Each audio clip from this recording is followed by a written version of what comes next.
오늘 본문 레위기 10장 8절부터 20절 말씀은 어제 살펴봤던 나답과 아비후가 다른 불을 들이다가 죽은 후에 아론과 모세에게 하신 말씀으로 이루어져 있습니다.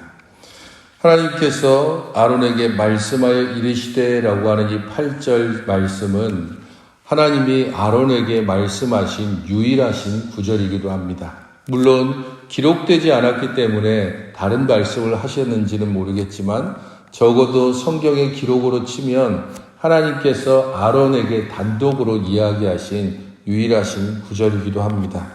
그만큼 이 말씀은 제사장의 직무와 매우 중요하기 때문이기도 하고 여전히 두 아들이 죽었음에도 아론이 대제사장으로서 유효한 직분을 가지고 있음을 보여주기도 합니다.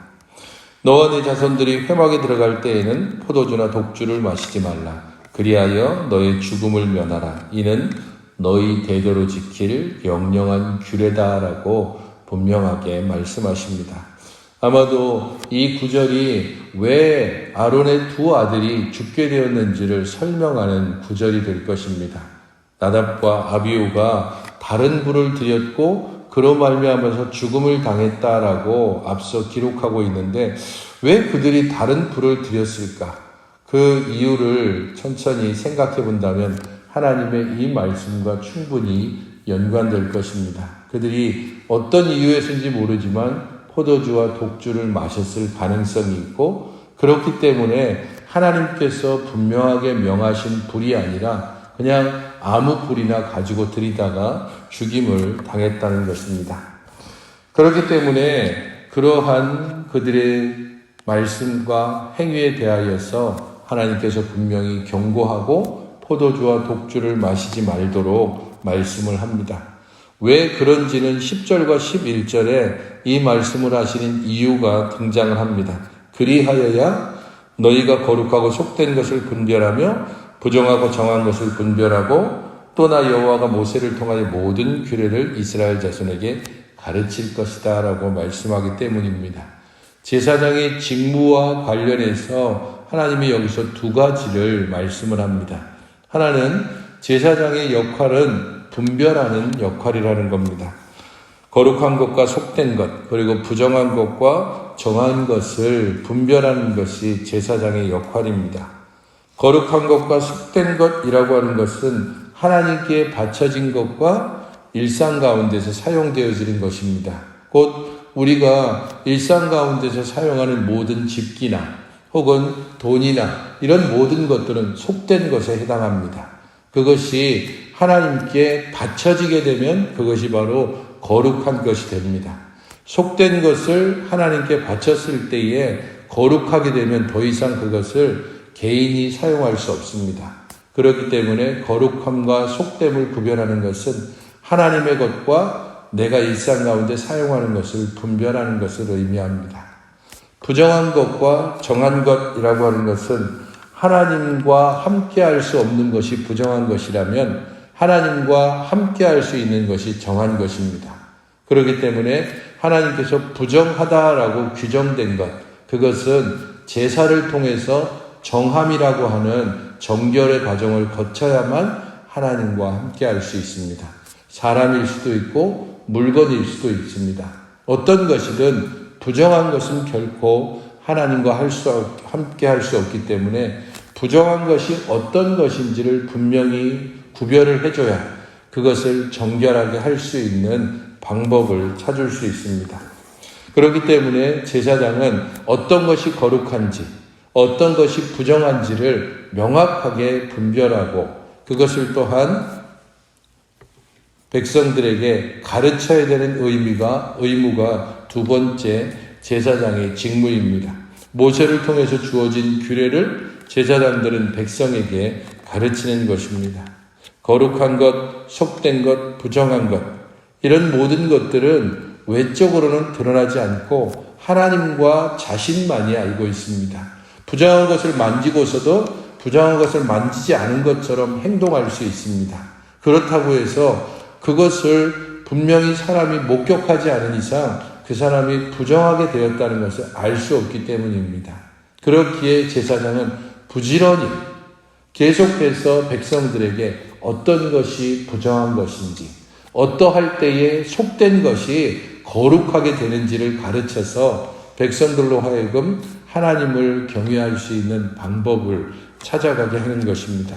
그런 면에서 제사장의 직무는 분별하는 기능과 가르치는 두 가지 기능이 있음을 아론에게 말씀을 하고, 그 말씀을 지키기 위해서 너희들이 성소에 들어갈 때에는 일상생활 속에서 포도주와 독주를 마시지 말라는 것이 아니라, 적어도 너희들이 회막에 들어갈 때, 제사장의 직무를 행할 때에는 분명한 분별력을 가지기 위해서 포도주와 독주를 마시지 말도록 명령하고 경고하고 있습니다.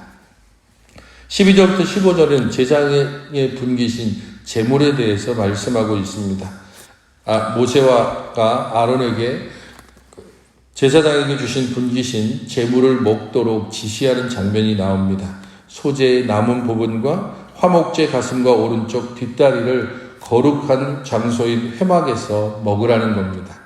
이러한 제사장이 제물을 먹는 것을 통해서 화목제 제사가 마치게 됩니다. 그렇기 때문에 비록 아론의 아들들이 죽은 이 상황이 있지만은 제사의 주관자로서의 제사장은 이 제사를 법식을 따라서 제물을 먹도록 모세가 명령하고 있는 것입니다. 하지만 16절에 있는 것처럼 모세가 속죄제 드린 염소를 찾은 즉 이미 불살랐다라고 말씀하고 있습니다. 이 제물을 불살른 시점이 모세가 제물을 먹으라라고 했던 그 이후인지 아니면 모세가 명령하기 이전인지는 명확하지 않습니다. 어쨌든 이 제물을 먹어야 함에도 불구하고 아론이 그 제물을 불살라 버렸다는 겁니다. 모세는 노했고 왜 이렇게 했는지에 대하여서 말하고 있습니다. 백성을 위해서 순념소로 드린 속죄제 고기는 성소에 들어가지 않은 고기입니다.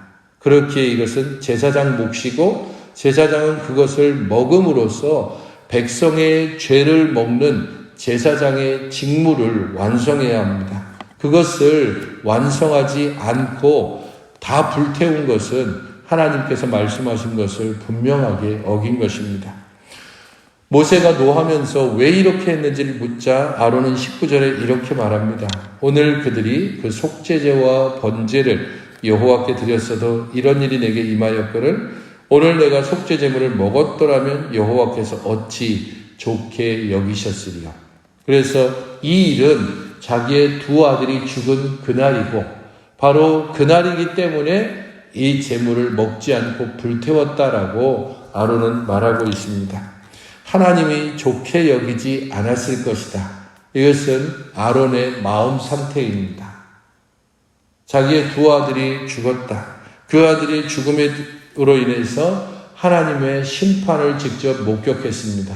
그런 상황에서 속죄제의 제물을 먹는 것, 그것을 하나님께서 과연 기뻐하실까?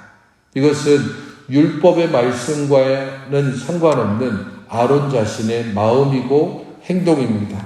하지만 그것에 대하여서 모세가 좋게 여겼다라는 말씀으로 오늘 말씀은 끝맺고 있습니다. 모세가 좋게 여겼다는 것은 하나님께서 아론의 그 행동과 마음을 받아들이셨다는 것을 의미합니다. 명백하게 아론은 율법의 규정을 어겼습니다. 그럼에도 불구하고 하나님께서는 아론의 그것을 받아들여 주셨습니다. 하나님은 문자에 얽매이는 분이 아니고 중심을 보시는 분이기 때문입니다. 우리의 마음 중심이 어떠한지를 살펴보시고 그 마음을 헤아려서 비록 문자로 규정되어진 율법이 있지만 그 율법을 넘어서는 하나님이 율법을 주신 정신을 따라서 사람을 벌하기도 하고 또한 사람을 용서하기도 합니다. 그렇기 때문에 예수님께서는 바리새인들을 향하여서 끊임없이 외식하는 자라고 말합니다. 율법에 기록된 모든 것은 지키지만 율법의 정신을 버린 자입니다. 아론은 비록 율법에 문자적으로 지키지는 않았지만 그 율법의 정신을 따라서 행했기에 하나님께서 아론을 지금 용서하고 계시는 것입니다. 우리의 마음 중심을 헤아리시는 하나님, 우리의 마음 중심을 살펴보시는 하나님, 그 하나님이 두려움이 될 수도 있고 그런 하나님 때문에 마음의 평안함을 가질 수도 있습니다. 하나님, 내 마음을 아시지요라고 말할 수 있을 때 우리는 진정으로 하나님의 백성으로서의 삶을 살아가게 될 것입니다. 그러므로 오늘 본문을 생각하면서 함께 기도하실 때에 진리를 바로 알고 그 진리를 따라서 바르게 판단하고 분별할 수 있도록 지혜를 주시도록 위해서 기도해 주시기 바랍니다. 또한 하나님의 마음을 알고 하나님의 뜻을 헤아림으로써 우리의 말이 아니라 삶을 통하여서 우리 하나님께 고백할 수 있게 해달라고 기도하시기 바랍니다. 또한 우리의 중심을 헤아리시는 하나님 앞에 두려움과 평안함으로 온전히 살아갈 수 있게 해달라고 또한 기도하시기 바랍니다.